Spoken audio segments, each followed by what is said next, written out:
ЖЭБ соту. Айбек Қалиев. Кытай тараптын талабын аткарбасак насыя бермек эмес. Бүгүн 6 ноябрда Бишкектеги Свердлов райондук сотунда Бишкек ЖЭБти жаңылоодогу коррупция боюнча соттук отурум уланды.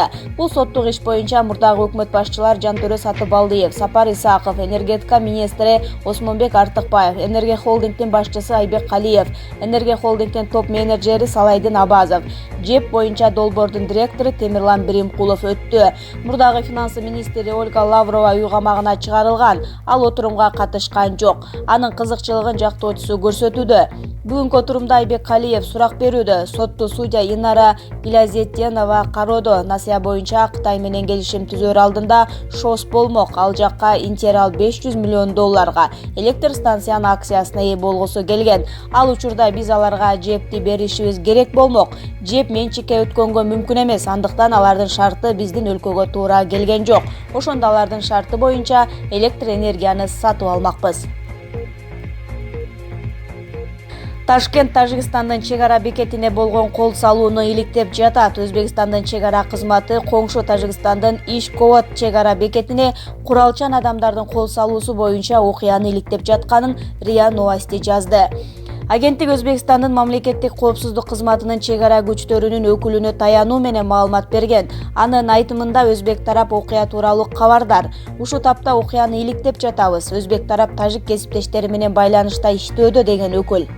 Белгилей кетсек, 6 ноябрга караган түнү 20га чукул куралчан согушкер тажик-өзбек чегарасындагы Иш-Ковод бекетине кол салып, 5 автоматты алып кетишкен.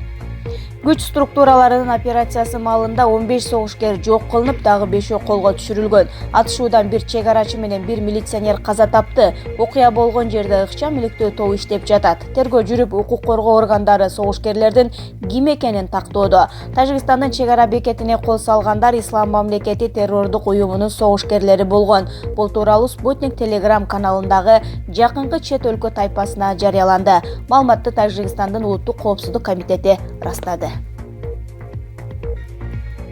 Койташ окуясы. Комиссиянын корутундусуна Касымбеков да каршы болду. Койташ айылында 7-8 август күндөрү түзүлгөн кырдаалды иликтөө боюнча мамлекеттик комиссиянын корутундусунун долбооруна комиссиянын дагы бир мүчөсү Жаркынбек Касымбеков каршы добуш бергени белгилүү болду.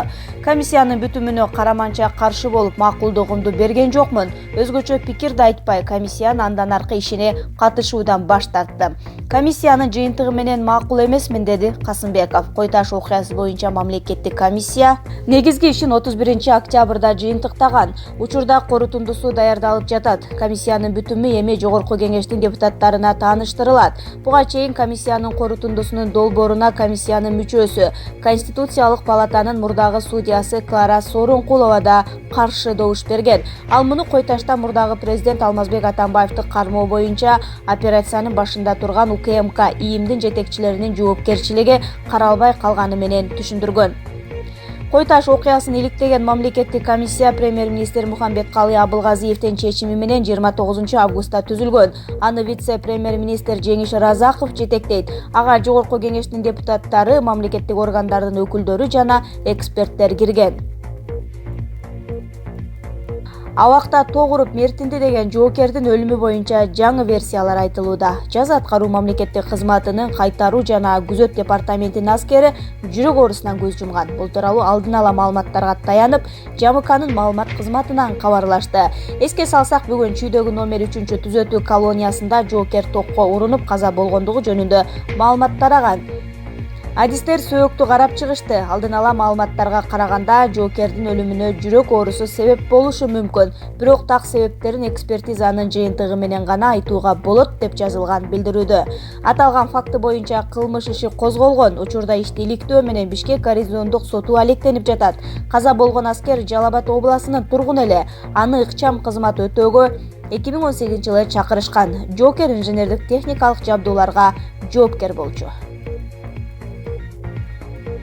Бишкек экстремисттик уюмдун амири болгон чет элдик жаран кармалды. Борбор калаада Хизбут Тахрир дини экстремисттик уюмунун амири коңшу мамлекеттин жараны кармалды.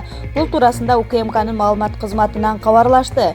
Ал Кыргызстандын аймагында диний экстремисттик уюмдардын жашыруун ячейкаларын иш-аракеттерин жетектеп келген.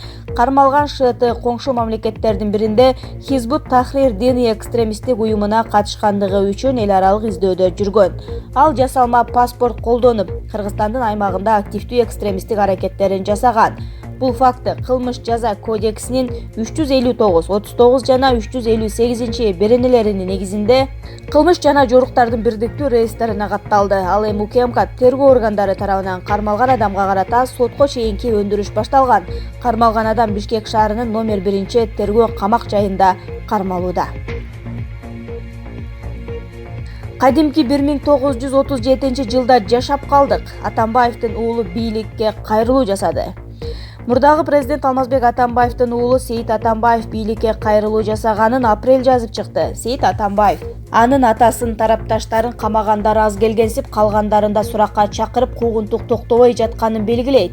Бизде эмне өчүңөр бар? Ачыгын айткылачы. Мына мен Алмазбек Атамбаевдин эң улуу баласы Сейитмен. Атамбаевтерге болгон өчүңөр эмнеде? Бетим айткылачы. Мыйзамсыз жасаган иштериңер чектен чыгып кетти. Ар нерсенин чеги болуш керек да. Же силер Кудайдан коркпойсуңарбы? Жаракат алган айылдаштарымды сурактан суракка чакырып, үй бүлөсүнө тынчтык бербей, коркутуп, үркүтүп жатасыңар. Бул кылганыңар эч качан жакшылык алып келбейт. Арты жаман болуп өтөт. Этеңерди көтөрүп эсиңерге келгиле. Илгери Манастын уулу Семетейди Абыке менен көбөштөр качырышкан Бухарага. Эми Атамбаевдин тукумун жок кылгыңар келип жатабы? Атамбаевдин бир баласы же тууганы кызматта иштеген жок. Атам президент болуп турганда бизди элде таанычуу эмес. Силер бийликке келериңер менен тууган тушканыңар, куда сөөгүңөр менен эл бир күндө тааныды. Силер азыр Атамбаевдин балдарын, тарапташтарын, партиялаштарын, жердештерин репрессияңар менен баатыр кылып жатасыңар. Кече бир кезитке белгилүү политолог, эксперт Марс Сариев деген байке жазыптыр.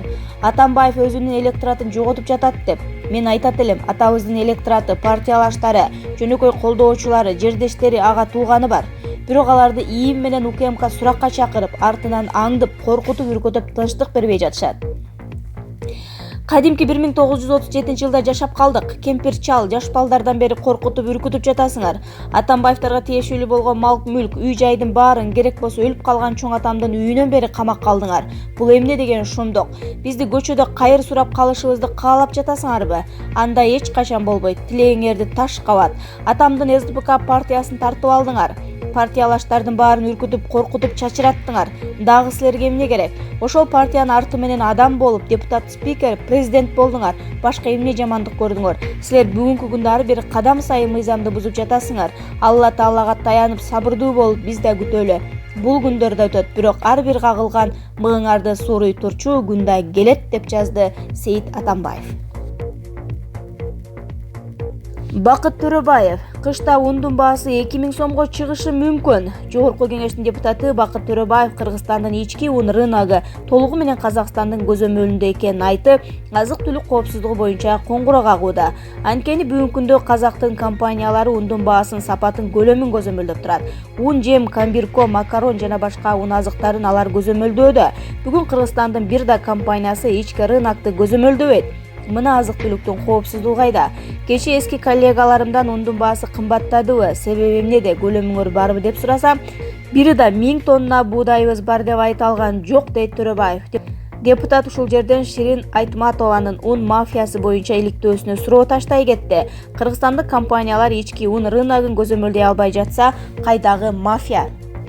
Азыр ундун баасы 1300 сом, түштүктө 1500 сом болуп атат. Мындай акыбал менен январь-февралда 2000ге барып калышы мүмкүн. Октябрдын 20-ларында ошто баа 1800гө чыгып кетиптир, деди Төрөбаев.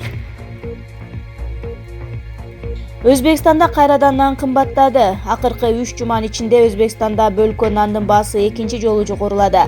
Жергиликтүү басылмалардын маалыматына караганда 5 ноябрда көпчүлүк аймактарда нан 100-200 сумга, 0,1-0,2 доллар кымбаттап, айрым дүкөндөрдө 1600 сумдан, базарларда 1700 сумдан сатылууда. 15 октябрда Өзбекстанда бөлкө нандын баасы жогорулап, 1300-1500 сумга жеткени кабарланган. Ага чейин нан 1100 сумдан сатылып келген. 2018 жылдын сентябрына чейин өлкөдө бөлкө нандын баасы 600-650 сумду, 0,6 долларды түзгөн. Шерипова кышында Бишкек ош жолунда кыйынчылыктар болуп турат. Өзгөчө кырдаалдар министрлигинин маалымат кызматынын башчысы Элмира Шерипова унааларды кышкыга даярдап алуу кырсыктардын алдын аларын айтты. Шерипова кышында Бишкек ош жолунда кыйынчылыктар болуп турат. Кышында өзгөчө Бишкек ош унаа жолунда тыгын болуп, бир топ кыйынчылыктар жаралат. Бул тууралуу Элмира Шерипова Спутник Кыргызстан радиосунун эфиринде маек куруп жатып билдирди. Анын айтымында айдоочулар өкүм айткан эрежелерди бузбай узак жолдорго кышкы экипировка менен чыкса, тыгындар жана кырсыктар азыраак болот. Аба ырайынын өзгөрүшү тууралуу алдын ала телефонограммаларды, маалыматтарды бардык жарандык коргонуу кызматтарына, жергиликтүү бийлик органдарына, мэрияларга жиберебиз. Алар күч каражатын даярдыкка келтирип жетишиши керек. Алсак төө ашуудагы кызматкерлер маалымат алары менен жолдорго инерттүү материалдарды себишет. Ал эми көп сааттык тыгындар болуп, мүчүлүштүктөр болгон учурда өзгөчө кырдаалдар министрлиги жергиликтүү бийлик органдары менен бирге иш алып барат. Постторду атайын жылытуучу пункттарды ачабыз. Айрым учурда 4-5 чакырымдан ашык тыгын катталганда жол толук жабылып, жолчулардын техникасы кире албай кыйынчылык жаралат. Мындай көрүнүштү болтурбоо үчүн өз учурунда чара көрүүгө аракет жасайбыз, деди Шерипова. Ал кыштын келиши менен өрт чыгуу коркунучу да күч аларын кошумчалады.